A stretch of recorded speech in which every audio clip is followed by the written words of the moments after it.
이거 보시면 현대 기아 둘이서 아주 가격대를 귀신같이 잡아두었습니다.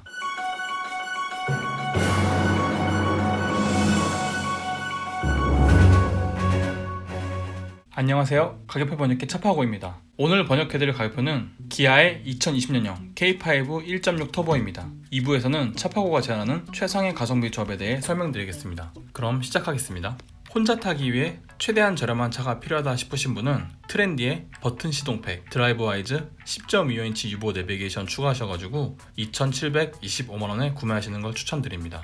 파노라마 썬루프는 추가 불가능한 조합입니다. 가운데 5인치 액정 없앨라고 162만원짜리 10.25인치 유보 내비게이션만 넣으려고 했는데 59만원짜리 버튼 시동팩 넣어야만 넣을 수 있습니다. 어쩔 수 없는 출혈이 안타깝긴 하지만 스마트 키로 원격 시동도 걸 수 있고 스마트 트렁크도 같이 들어오니까 이건 넣어줘도 사치가 아닙니다. 드라이브 와이즈는 74만원에 스마트 크루즈 컨트롤과 후측방 충돌 경고까지 챙기게 되니까 편의와 안전 둘 다 챙기는 옵션이죠. 이건 무조건 꼭 넣어주시고요. 혹시나 싶어서 유보 내비게이션을 넣을 필요 없는 프레스티지에서 조합해보려고 했는데요. 프레스티지의 드라이브 와이즈 하면은 2,783만원입니다. 지금 제가 추천드리는 1번 조합보다 58만원이나 비싼데요. 물론 이 안에 18인치 휠에 D컵 가죽 스티어링, 전자식 룸미러, 앞좌석 전동 시트와 통풍 시트까지 있으니까 58만원 비싼 거 이해는 되는데요. 10.25인치 내비게이션 빠져있고 전자식 세이프티 윈도우도 안됩니다.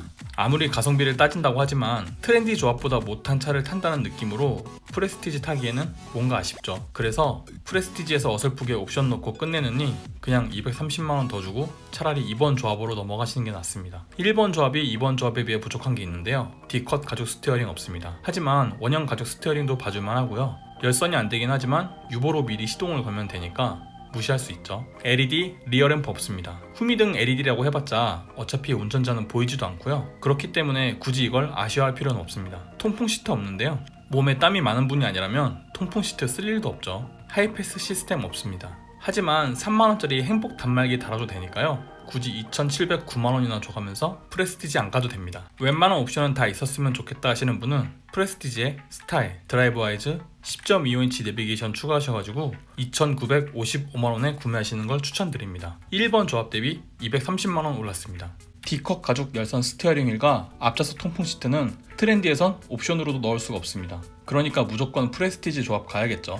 스타일을 넣어야 하는 이유는 일단 1.6 터보 전용 스티어링 휠이 무시하고 지나가기에는 너무 아쉬운 부분이고요. 깡통스러운 디자인의 벌브 타입 후미등을 LED 후미등으로 바꿀 수 있기 때문입니다. 거기에 헤드램프도 프로젝션 LED 타입으로 바뀌기 때문에 이렇게 되면 시그니처나 프레스티지 2번 조합이나 겉모습은 아예 똑같습니다. 79만원으로 풀옵션의 외장을 갖게 되는데 무조건 넣어야겠죠. 2번 조합이 3번 조합 대비 부족한 게 있는데요. 전방 주차 센서 없습니다. 하지만 K5가 큰 차도 아니고 전방거리 차폭은 금방 적용할 수 있습니다. 12.3인치 LCD 계기판 없는데요. 이거 넣자고 2,910만원이나 줘가면서 노블레스 등급 가야 될까요? 프레스티지에 4.2인치 LCD도 컬러 액정이니까 그것만으로도 봐줄만 합니다. 서라운드뷰 모니터 없는데요. K5가 엄청 큰 차도 아닌데 굳이 서라운드뷰 모니터 필요 없습니다. 후측방 모니터 없는데요. 드라이브 와이즈로 후측방 충돌 경고 챙겼는데 굳이 후측방 모니터까지 있어야 될 필요는 없습니다. 풀옵션에 가까운 조합을 원하시는 분은 노블레스의 스타일, 컴포트, 드라이브 와이즈 10.25인치 유보 내비게이션, 헤드업 디스플레이 추가하셔가지고 3,201만원에 구매하시는 걸 추천드립니다. 2번 조합 대비 246만원 올랐습니다. 3번 조합에 노블레스가 필수인 이유는 바로 이 노블레스만의 특권인 전방 주차 센서, 12.3인치 풀 LCD 계기판, 서라운드뷰 모니터, 후측방 모니터 때문입니다. 특히 전방 주차 센서는 이 차가 첫 차인 분에게는 필수로 생각하셨으면 좋겠고요. 괜히 돈 아껴서 프레스티지 갔다가 앞범퍼 긁고 남의 차 상하게 하는 것보단 돈 좀 더 주고 노블레스 사시는 게 낫습니다. 12.3인치 풀 LCD 계기판의 그래픽은 소나타보다 더 이쁘더라고요. 거기에 10.2인치 유보 대비와 같이 연동하면 테마형 클러스터를 지원해주니까 꼭 넣어야겠죠. 서라운드 뷰가 사치스럽긴 해도 소나타는 이거 넣으려면 무조건 프리미엄 밀레니얼이나 인스피레이션 가야 됩니다. 그래서 이런 고급 옵션 넣기에는 K5가 더 좋더라고요. 후측방 모니터도 사각지대 안전에 유용한 옵션이니까 있으면 좋습니다. 컴포트 역시 이 차를 패밀리카로 생각하시면 꼭 넣으셔야 되는데요. 동승석 전동 시트와 뒷좌석 여선 시트, 앞좌석 이중접합 차암 유리를 74만원에 살 수 있다면 적당한 가격이라고도 볼 수 있습니다. 헤더 디스플레이도 노블레스에서 추가할 수 있는데요. 단일 품목치고 가격이 좀 비싼가 싶었는데 그랜저에선 이거 무려 98만원입니다. 근데 완전 똑같은 거거든요. 현기차 전부를 통틀어서 헤드업 디스플레이를 74만원에 넣을 수 있는 건 오직 K5 뿐입니다. 그래서 가장 싸게 넣을 수 있을 때 넣는 게 좋습니다. 사각지대 차량의 유무뿐만 아니라 차선 유지 보조와 현재 속도도 볼 수 있어서 운전할 때 편합니다. 여기서 또 고민되는 게 차라리 비슷하게 시그니처, 스타일, 드라이브 와이즈, 10.25 유보 내비, 헤드업 디스플레이 추가해가지고 210만원 더 주고 3,411만원에 사는 게 낫지 않을까 싶은 건데요. 일단 이 210만원 가격 차이에 앰비언트 라이트와 퀼팅 가죽 시트, 스마트 주차 보조, 운전석 메모리 시스템과 뒷좌석 커튼 정도 들어옵니다. 뭐 하나 딱히 비싼 것도 없고 필수다 싶은 옵션도 아니기 때문에 굳이 210만원 더 줘가면서 올라갈 필요는 없다고 봅니다. 3번 조합이 4번 조합에 비해 부족한 게 있는데요. 앰비언트 무드램프 없습니다. 하지만 주로 낮에 출퇴근하는 용도로 이 차를 쓰시는 분이라면 야간에나 빛나는 앰비언트 무드램프 필요할까요? 스마트 주차 보조 없는데요. 주거하시는 자택의 주차장이 널널한 공간이라면 굳이 이거 쓸 일도 없습니다. 운전석 메모리 시스템 없는데요. 부부가 운전하는 차가 아니라면 메모리 시트 쓸 일도 없죠. 뒷좌석 수동성 커튼 없는데요. 어차피 K5는 뒷유리 전동 커튼도 없기 때문에 굳이 이것까지도 필요한가 싶습니다. 정 햇빛이 괴롭다면 그냥 자석식 커튼 사서 달아도 돼요. K5 1.6 터보 풀옵션은 얼마일까요? 시그니처의 스타일, 드라이브 와이즈, 10.25인치 유보 내비게이션, 헤드업 디스플레이, 크렐 오디오, 스마트 커넥트와 보조 배터리 추가하셔가지고 3,560만원에 구매하시면 됩니다. 3번 조합 대비 359만원 올랐습니다. 3번 조합에서 아쉬웠던 옵션들이 마음에 걸린다면 시그니처 올라오셔야 됩니다. 앰비언트 라이트가 야간에 운전할 때 분위기 잡기 좋고요. 스마트 주차 보조도 주거 지역의 주차장이 좁으시다면 자주 쓰게 될 겁니다. 특히 뒷좌석 카시트에 아이 태우시는 분이라면 더욱 많이 쓰게 되죠. 부부가 운전하는 차라면 운전석 메모리 시스템이 서로 번갈아가며 운전할 때 편하고요. 마지막으로 크렐 오디오는 차에서 조용히 음악을 듣는 거 좋아하신다면 무시할 수가 없죠. 가격도 59만원이니까 그렇게 비싸다고 생각하진 않습니다. 스마트 커넥트와 보조 배터리는 합쳐서 90만원이라 좀 비싸긴 하지만 대신 제조사의 AS를 보장받을 수 있는 점이 좋죠. 한눈에 보는 옵션표입니다.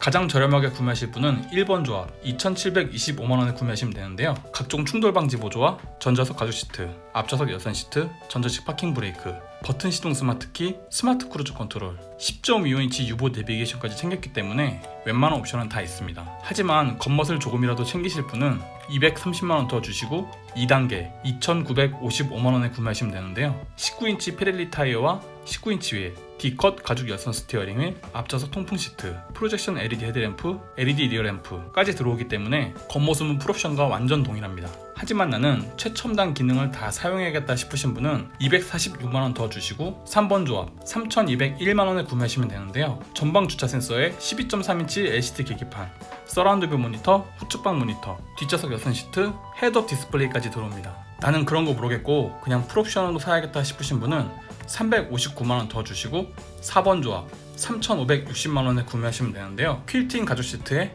앰비언트 무드램프, 원격 스마트 주차 보조, 스피커 12개에 크렐 오디오, 기아 디지털 키에 빌트인 캠까지 챙기게 됩니다. 저는 개인적으로 3번 조합을 추천드리는데요. 헤드업 디스플레이와 10.3인치 계기판, 서라운드 뷰는 포기하기가 쉽지가 않네요. 하지만 K5를 3,200만원이나 주고 사는 게 맞을까요? 한번 동급 차량 가격 비교해보겠습니다. 이거 보시면 현대 기아 둘이서 아주 가격대를 귀신같이 잡아두었습니다. 소나타의 1번, 2번 사이에 K5의 1번, 2번이 들어있고요. K5의 2번, 3번 사이에 소나타의 2번, 3번이 들어가 있습니다. 한마디로 지그재그식으로 가격이 형성이 되어 있기 때문에 소비자 입장에서는 비슷한 옵션으로 구별하기가 힘들게 되어 있습니다. 그나마 비슷한 조합이 소나타 2번과 K5 2번인데요. 그런데 소나타 2번 프리미엄 조합을 사는 분은 거의 없죠. 왜냐하면 다들 90만원 더 주고 3번 조합으로 올라가시니까요. K5의 풀옵션이 소나타 센슈어스 풀옵션보다 지금 비싸게 되어 있는 이유는 빌트인 캠과 보조 배터리가 추가되어 있어서 그런데요. K5 4번 조합에서 빌트인 캠과 보조 배터리를 빼면 K5 풀옵션은 소나타 풀옵션보다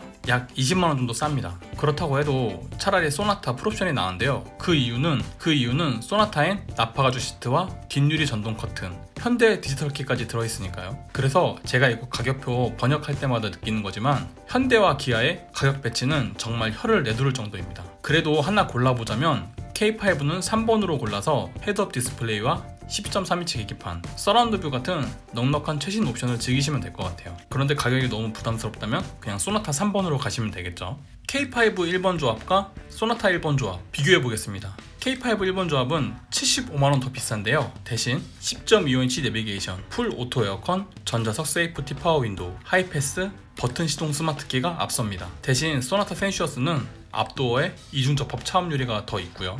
K5 2번 조합과 소나타 센슈어스 2번 조합은 K5의 2번 조합이 26만원 더 싼데요. 하지만 19인치 휠과 페리 타이어, LED 프로지션 헤드램프가 더 들어있습니다. 대신 소나타 센슈어스는 앞도어 이중 접합 차음 유리, 뒷좌석 여선 시트, 현대 디지털키, 스마트폰 무선 충전 더 있고요. 가장 중요한 K5 3번 조합과 소나타 센슈어스 3번 조합을 비교해보면 K5가 130만원 더 비싼데요. 대신 19인치 휠, LED 프로젝션 헤드램프, 12.3인치 LCD 계기판, 서라운드 뷰 모니터, 후측방 모니터, 헤드업 디스플레이가 앞섭니다. 대신 소나타 센슈어스는 뒷좌석 수동성 커튼, 뒷유리 전동성 커튼, 운전석 메모리 시트, 원격 스마트 주차 보조, 현대 디지털키, 스마트폰 무선 충전이 있습니다.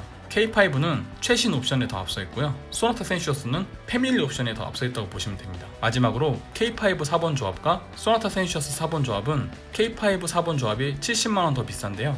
19인치 휠과 빌트인 캠, 보조 배터리가 앞섭니다. 하지만 소나타 센슈어스는 뒷유리 전동성 커튼과 전자석 나파가죽 시트가 적용되어 있습니다. 동급 차량 주유비 비교해 보겠습니다. K5는 1km 운행 시 113원이 소모되고요. 3만 km 운행 시 339만원의 유류비가 발생합니다. 말리부와 비교해보면 3만 km 운행한다 했을 때 K5가 약 12만원의 유류비가 더 발생하는데요. 이거는 뭐 큰 차이가 아니죠. K5는 산타페와 비교해봐도 3만 km 운행 시 약 40만원의 유류비가 더 드는데요. 대신 K5는 소음 진동이 디젤보다 훨씬 나으니까 이 정도 유류비 차이는 무시할 수 있죠. 마지막으로 성능 비교해보겠습니다. K5 1.6 터보는 소나타 2.0 자연흡기에 비해 시내 운전부터 고속 운전까지 모든 영역에서 우월합니다. 특히 실제 운전해보시면 이 차이가 그래프로 보는 것보다 더욱더 벌어질 거예요. 말리부 역시 터보 엔진이라 초반 가속이 좀 괜찮은가 싶었지만 역시 1.6 터보에는 안되죠. 고속으로 가면 갈수록 점점 더 벌어지게 됩니다. 그래서 이번 K5나 소나타는 2.0 자연흡기는 제발 걸으세요. 이거 제가 운전해봐서 느끼는 건데 진짜 2.0 엔진은 조용히 운전도 안되고 답답한 엔진입니다. 이건 뭐 업데이트돼서 해결된 문제가 아니에요. 이로써 차파고의 최상의 가성비 조합은 끝났습니다. 어떤 차를 구매하실지 마음의 결정은 되셨나요? 도움이 되었다면 구독과 좋아요, 도움이 되지 않았다면 싫어요를 꼭 눌러주세요. 감사합니다.